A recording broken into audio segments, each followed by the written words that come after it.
My name is Kenny Givens. I'm a defensive tackle here at Western Michigan University, and today I'll be reading the book Bubbles Bubbles. Dirty fingers, dirty toes, dirty shoulders, dirty nose. All my dirty deeds are done. Time to have some bubble fun. Yellow ducky, quack, quack, quack. Hello, froggy. Now I'm back. Dip a finger, dip a toe. No more waiting, in we go. Bubbles, bubbles, in the tubbles. Splishy, splashy, splashy scrubbles. Glimmer, glitter through the air. Bubbles, bubbles everywhere. Scrub the tummy, scrub the knees. Scrub the elbows, if you please. Bubbles on my shiny shins. Sham, Shazam. They're on my shinny shin.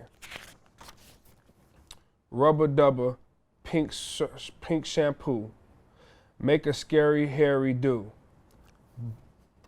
Bubble mustache, bubble wishes. Blow a million soapy kisses. Bubbles, bubbles in the tubbles. Splishy, splashy, splashy scrubbles. Glimmer, glitter through the air. Bubbles, bubbles everywhere. Squeaky ducky, leaky frog, everybody's waterlogged.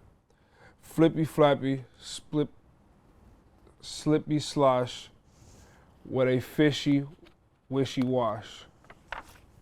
Twinkle fingers, twinkle toes, shiny shoulders, shiny nose. Give a shimmy, give a shake, bring a towel, for goodness sake. Dry the tootsies, dry the mop. Squeaky clean from the tush to top. All the waters disappeared. Raise a scrubbly tubbly cheer. That's the end. What's up, guys? Hosey Haji Badri. I play defensive tackle here at Western Michigan, and today I'll be reading Big Dog, Little Dog.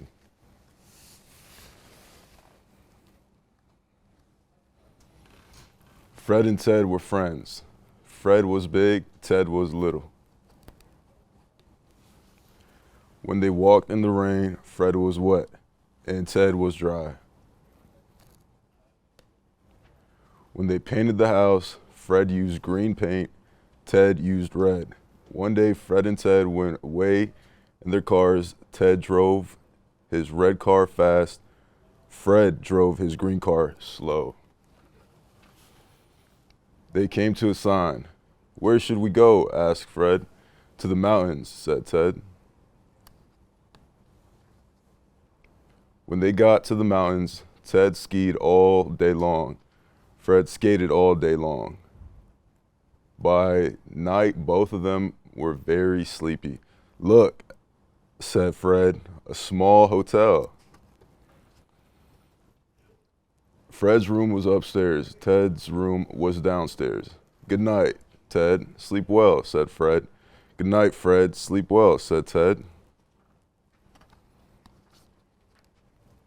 But they did not sleep well. Downstairs, Ted moaned and groaned and crashed and thrashed all over the bed. Upstairs, Fred thumped and bumped and tossed and turned.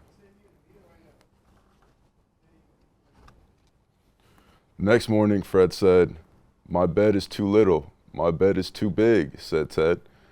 "I know what to do," said the bird. "Ted should sleep upstairs and Fred should sleep downstairs."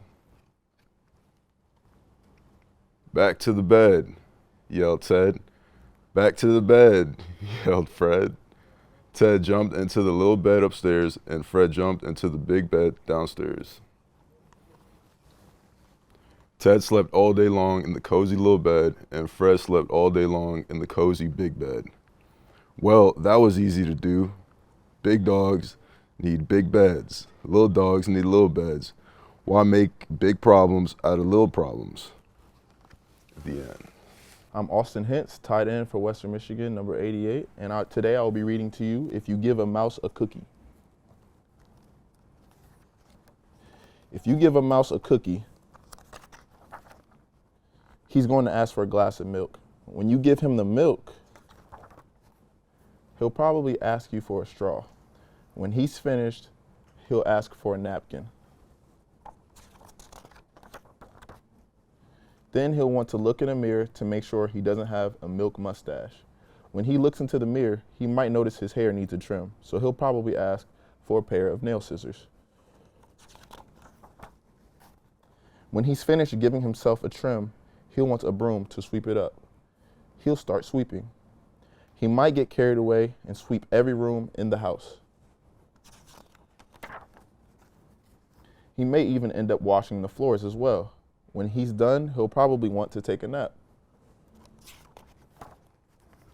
You'll have to fix up a little box for him with a blanket and a pillow.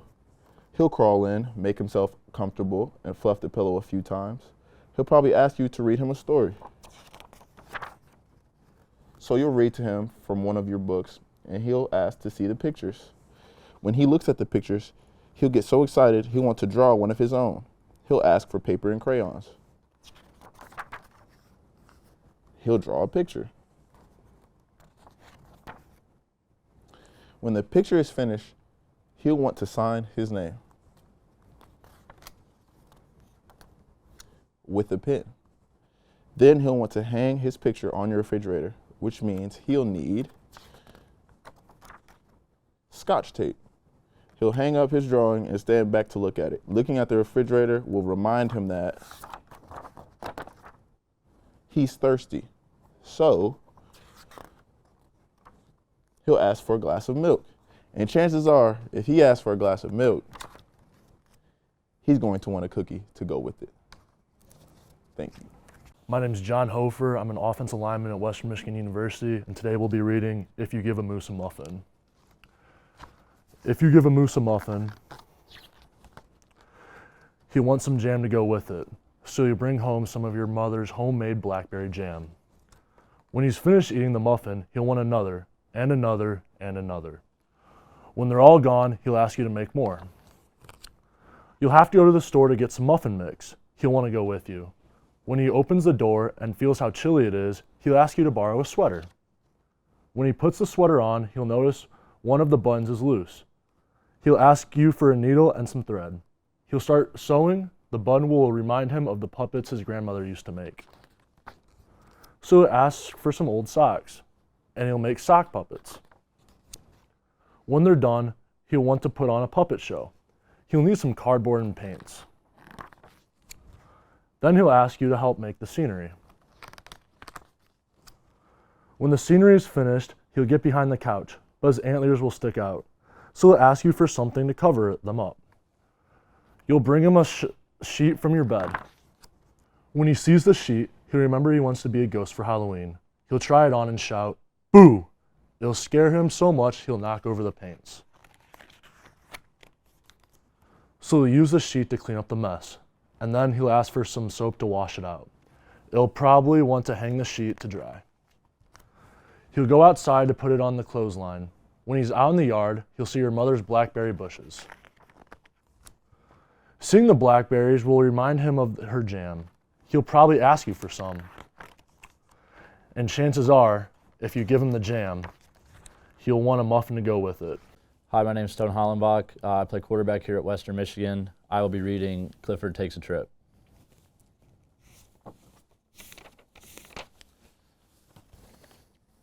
Hi, I'm Emily Elizabeth. This is a happy day for me.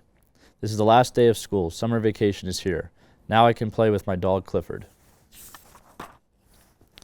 We didn't go on long vacation trips. It was too hard for Clifford to get on a bus or train. We only go to places that Clifford can walk to, like picnics in a park.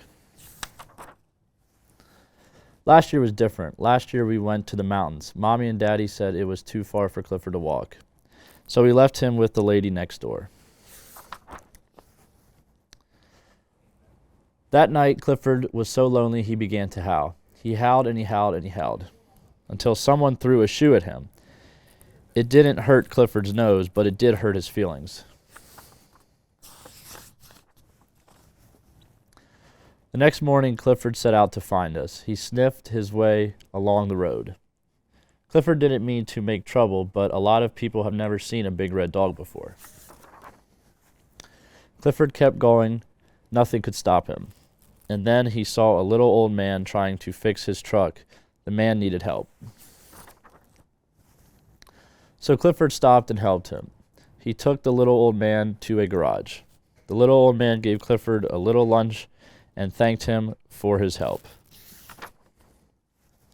Then Clifford set out again. Nothing stopped him, not even wet cement. And traffic jams didn't stop him.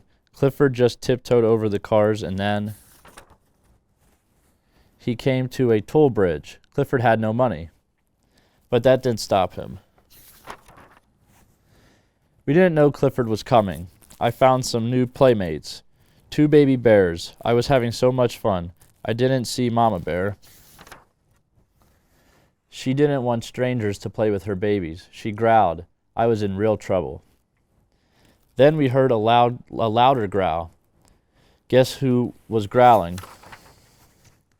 Mama Bear was surprised. She even forgot her babies. I told Clifford that the Mama Bear was only protecting her children. Good old Clifford took the baby bears back to Mama Bear. And then he took us all back to camp. Mommy and Daddy were surprised to see Clifford. I told them how Clifford saved my life, so they let Clifford stay with us. Next year, maybe we will find a way to take Clifford with us when we go on vacation. The end.